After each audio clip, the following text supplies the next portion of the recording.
دنیا میں سب سے پہلے بدفعلی شیطان نے کروائی۔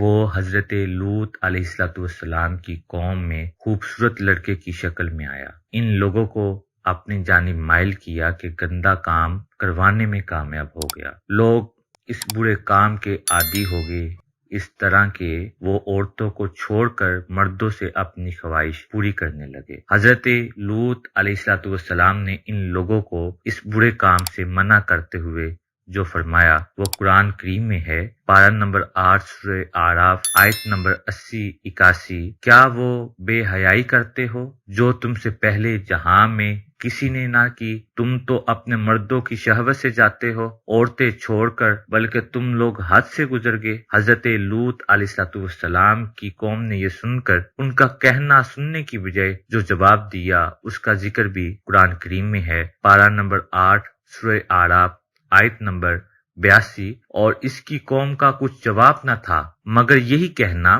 کہ ان کو اپنی بستی سے نکال دو، یہ لوگ تو پاکیزگی چاہتے ہیں۔ اس سے معلوم ہوا غلام بازی یعنی بدفعلی حضرت لوط علیہ السلام کی قوم کی ایجاد ہے، اس سے لواطت کہتے ہیں۔ یہ بھی معلوم ہوا لڑکوں سے بدفعلی کرنا حرام قطعی ہے اور اس کا منکر کافر ہے۔ حدیث پاک میں ہے، حضرت عبداللہ بن عباس رضی اللہ تعالیٰ عنہ سے روایت ہے، پیارے آقا صلی اللہ علیہ وسلم نے 3 بار ارشاد فرمایا، اس شخص پر اللہ پاک کی لعنت ہو جو قوم لوط والا عمل کرے۔ قوم لوط پر عذاب۔ جب قوم لوط کی سرکشی اور بدفعلی قابل ہدایت نہ رہی تو ان پر اللہ پاک کا عذاب آ گیا۔ حضرت جبرائیل علیہ السلام کچھ فرشتوں کے ساتھ خوبصورت لڑکوں کی شکل میں حضرت لوط علیہ السلام کے پاس پہنچے۔ ان مہمانوں کے حسن و جمال اور اپنی قوموں کی بدفعلی کے خیال سے حضرت لوط علیہ السلام بہت فکر مند ہوئے۔ کچھ دیر بعد ان کی قوم کے بدفعلوں نے ان کے گھر کو گھیر لیا اور مہمانوں کے ساتھ بدفعلی کے ارادے سے دیوار پر چڑھنے لگے۔ حضرت لوط علیہ السلام نے ان کو سمجھایا مگر وہ باز نہ آئے۔ آپ علیہ السلام کو دکھی دیکھ کر حضرت جبرائیل علیہ السلام نے کہا، آپ فکر نہ کریں، ہم فرشتے ہیں اور ان بدکاروں پر اللہ پاک کا عذاب لے کر اترے ہیں۔ آپ اپنے اہل و عیال اور مومنین کو ساتھ لے کر صبح ہونے سے پہلے اس بستی سے نکل جائیں اور کوئی شخص پیچھے مڑ کر نہ دیکھے ورنہ وہ بھی عذاب میں گرفتار ہو جائے گا۔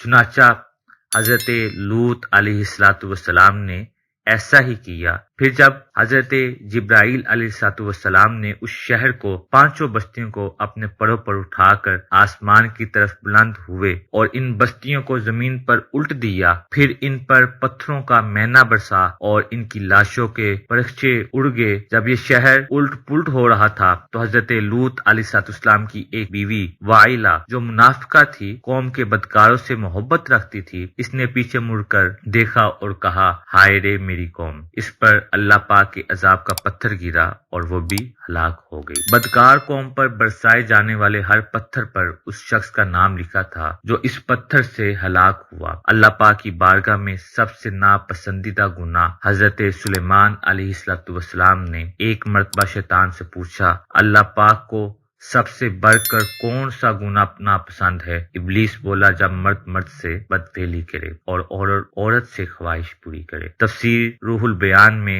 جلد نمبر 3 حدیث نمبر 197 میں ہے کہ مرد بھی جہنم کا حقدار، مرد سے دوستیاں کرنے والے شیطان کے وار سے خبردار رہیں۔ اگر مرد رضامندی سے یا پیسوں یا نوکری وغیرہ کی لالچ میں بدفعلی کروائے گا تو وہ بھی گنہگار اور جہنم کا حقدار ہے۔ حضرت وقی رضی اللہ تعالیٰ عنہ سے مروی ہے، جو شخص قوم لوط کی طرح بدفعلی کرے گا اور توبہ کیے بغیر مرے گا تو تدفین کے بعد اسے قوم لوط کے قبرستان میں منتقل کر دیا جائے گا اور اس کا حشر قوم لوط کے ساتھ ہوگا۔ تاریخ ابن عساکر میں ہے کہ لواطت کا عمل عقلی اور طبی دونوں اعتبار سے انتہائی خبیث ہے۔ عقلی اعتبار سے اس طرح کہ یہ عمل فطرت کے خلاف ہے، لواطت کرنے والا اپنی فطرت کے خلاف چل رہا ہے اور فطرت فطرت کے خلاف چلنا عقلی اعتبار سے انتہائی قبیح ہے۔ دوسری خباثت یہ ہے کہ اس کی وجہ سے نسل انسانی میں اضافہ رک جاتا ہے۔ تیسری خباثت یہ ہے کہ اس عمل کی وجہ سے انسانیت ختم ہو جاتی ہے۔ چوتھی خباثت یہ ہے کہ لواطت کا عمل ذلت و رسوائی اور آپس میں عداوت و نفرت پیدا ہونے کا ایک سبب ہے۔ نیز عقل سلیم رکھنے والے کی نزدیک وہ عمل ضرور خبیث ہے جو ذلت، رسوائی اور نفرت پیدا ہونے کا